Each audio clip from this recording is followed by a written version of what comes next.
Now earthquake. Earthquake का मतलब होता है भूकंप आना। तो भूकंप का मतलब नॉर्मली ये होता है कि जब जमीन शेक करने लग जाती है, जमीन हिलने लग जाती है, तो उसे हम भूकंप आना कहते हैं। An earthquake is a vibration in the earth's crust due to disturbance in the tectonic plates. तो अर्थ की जो क्रस्ट होती है, अर्थ का जो सबसे ऊपरी पार्ट होता है, उसे कहते हैं क्रस्ट। तो क्रस्ट के नीचे टेक्टोनिक प्लेट्स होती हैं, जो टोटल 7 होती हैं। तो उन टेक्टोनिक प्लेट्स में जब डिस्टरबेंस होता है, वो हमेशा हिलती रहती है, मूव करती रहती है। तो जब उन टेक्टोनिक प्लेट्स में डिस्टरबेंस होता है, तो उसकी वजह से अर्थ की क्रस्ट में यानी कि जमीन पर वाइब्रेशन होता है, कंपन होता है, जमीन शेक करने लग जाती है, हिलने लग जाती है। तो उसे हम कहते हैं अर्थक्वेक यानी कि भूकंप। The intensity of an earthquake can be less और मोर। तो अर्थक्वेक की जो इंटेंसिटी होती है, तीव्रता, वो कम भी हो सकती है और ज्यादा भी हो सकती है। यानी अर्थक्वेक थोड़ा सा भी हो सकता है और ज्यादा तीव्रता का भी हो सकता है। We can measure the intensity of an earthquake with the help of Richter scale. तो earthquake कम है या ज़्यादा है, कितना कम है या कितना ज़्यादा है, इसको नापने के लिए, इसको मेजर करने के लिए एक डिवाइस आता है, उसे हम कहते हैं रिचर स्केल। इसे आप याद रखिएगा, Richter scale. We can study about the earthquake waves with the help of a seismograph. हम अर्थक्वेक की जो वेव्स होती हैं, यानी कि जो टेक्टोनिक प्लेट्स में जब डिस्टरबेंस होता है, तो जो वेव होती है जब भूकंप आता है तब, तो उस वेव को नापने के लिए, उस वेव को स्टडी करने के लिए एक डिवाइस होता है, उसे हम कहते हैं seismograph. Okay, the study of earthquake is called seismology. तो अर्थक्वेक की जो स्टडी होती है, भूकंप के बारे में हम जब पढ़ते हैं, तो उसे हम कहते हैं seismology. The tremors that are caused by an earthquake can be felt only for a few seconds, but their effects are long lasting. तो अर्थक्वेक के टाइम जो कंपन होता है, जो धरती हिलती है, तो वो तो कुछ सेकंड्स की ही होती है, कुछ सेकंड्स तक ही धरती हिलती है, लेकिन उसके जो इफेक्ट्स होते हैं, उसके जो प्रभाव होते हैं, वो बहुत ज़्यादा लॉन्ग लास्टिंग होते हैं, वो बहुत टाइम तक रहते हैं। Now we will study the causes of earthquake. Earthquake क्यों आता है? जैसा कि मैंने बताया, there are tectonic plates below the earth's crust. These plates are always moving. ये हमारी धरती है, जमीन है, मतलब अर्थ का सबसे ऊपरी पार्ट है। तो ये हो गया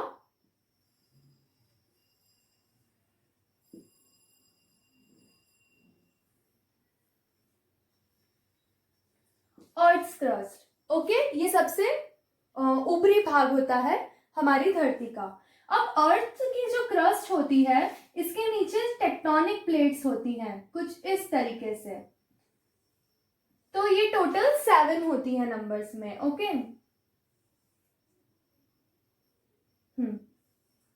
तो ये जो टेक्टोनिक प्लेट्स होती हैं, ये हमेशा मूव करती रहती है, हमेशा ये हिलती रहती हैं अपनी जगह पर। लेकिन जब इनमें डिस्टरबेंस होता है, कभी कभी ऐसा भी होता है कि ये हिलते हिलते, मूव करते करते एक दूसरे के साथ टकरा जाती है। जैसे कि ये वाली जो टेक्टोनिक प्लेट है, ये थोड़ी हिलते हिलते ऊपर की साइड यानी कि यहाँ पर आ गई।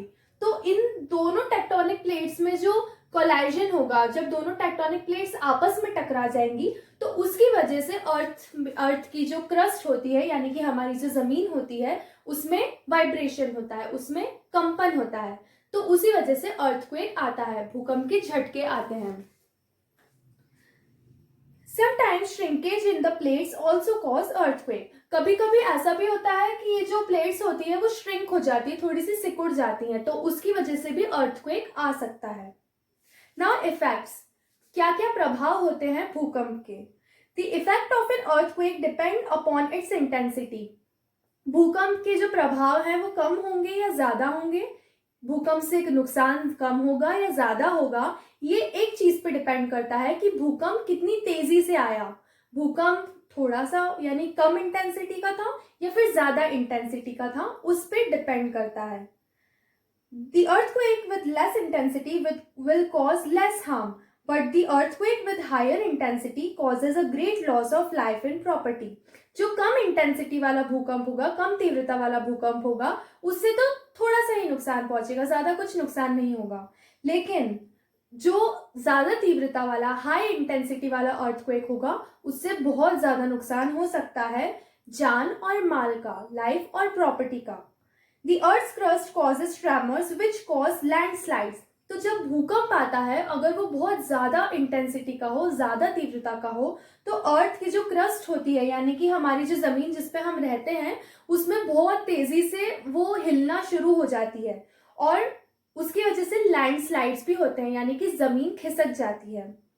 Roads and buildings are damaged. तो जब जमीन खिसकेगी तो आपने बहुत बार देखा होगा टीवी में या फिर पेपर में भी आपने पढ़ा होगा, फोटो देखा होगा कि जब कहीं पे भूकंप आ गया तो बहुत बड़े बड़े ऐसे क्रैक्स आ गए अर्थ पे। तो वो बहुत ज्यादा तीव्रता वाले भूकंप में होता है। तो रोड्स तो खराब हो ही जाती है, बिल्डिंग्स की बिल्डिंग्स गिर जाती हैं अर्थक्वेक में। It also causes huge loss of lives and properties. तो अगर बिल्डिंग्स गिरेंगी, घर लोगों के तबाह होंगे, तो प्रॉपर्टी को तो नुकसान पहुंचेगा ही, लेकिन उस बिल्डिंग के अंदर, उस घर के अंदर या उसके आसपास जो लोग हैं, उनके ऊपर भी वो गिर सकती है, तो लोगों की जानें भी चली जाती है। Now measures to be taken before an earthquake. Earthquake आने से तो हम रोक नहीं सकते हैं, लेकिन उससे बचने के लिए हम क्या क्या उपाय कर सकते हैं वो हम देखते हैं। People should be aware of the areas which are frequently affected by earthquakes. तो लोगों को पहले से पता होना चाहिए कि किस जगह पर बार बार अर्थक्वेक आता ही रहता है। तो ऐसे बहुत सारे एरियाज हैं जहाँ पर अर्थक्वेक आता ही रहता है फ्रीक्वेंटली, मतलब वहाँ पे नॉर्मल बात है, कुछ कुछ टाइम में अर्थक्वेक आते रहते हैं। तो लोगों को पता होना चाहिए कि किस जगह पर अर्थक्वेक ज्यादा आते हैं, बार बार आते हैं। तो ऐसी जगह पर लोगों को घर बनाने की इजाजत नहीं देनी चाहिए, लोगों को नहीं रहना चाहिए। लेकिन अगर फिर भी लोग रहते हैं तो क्या करना चाहिए? ऐसी बिल्डिंग्स बनानी चाहिए, ऐसे घर बनाने चाहिए जो कि अर्थक्वेक प्रूफ हो। तो ऐसी एक टेक्नोलॉजी होती है जिससे कि घर बनाए जाते हैं अर्थक्वेक प्रूफ, यानी कि जो अर्थक्वेक आ भी जाए, भूकंप आ भी जाए, तो भी उनको कोई नुकसान नहीं पहुंचता, वो टूटते नहीं है। तो ऐसे घर बनाए जाने चाहिए। At the time of an earthquake, everyone should move out in the open space or stand in a corner of the room. We should never stand near a building, wall or trees. तो जब earthquake आता है, जब भूकंप आता है, जब जमीन हिलने लग जाती है, तब सबको घर के बाहर निकल जाना चाहिए, घर के अंदर नहीं रहना चाहिए। एक खाली जगह ढूंढकर वहां पे खड़े हो जाना चाहिए। कभी भी अर्थक्वेक के टाइम पर, भूकंप के टाइम पर, हमें किसी बिल्डिंग के पास, किसी दीवार के पास या फिर किसी पेड़ के पास नहीं खड़े होना चाहिए, क्योंकि वो हम पर गिर सकते हैं। तो इसलिए हमें एक खाली स्पेस, एक खाली जगह ढूंढनी चाहिए और उस जगह पर जाकर खड़े हो जाना चाहिए।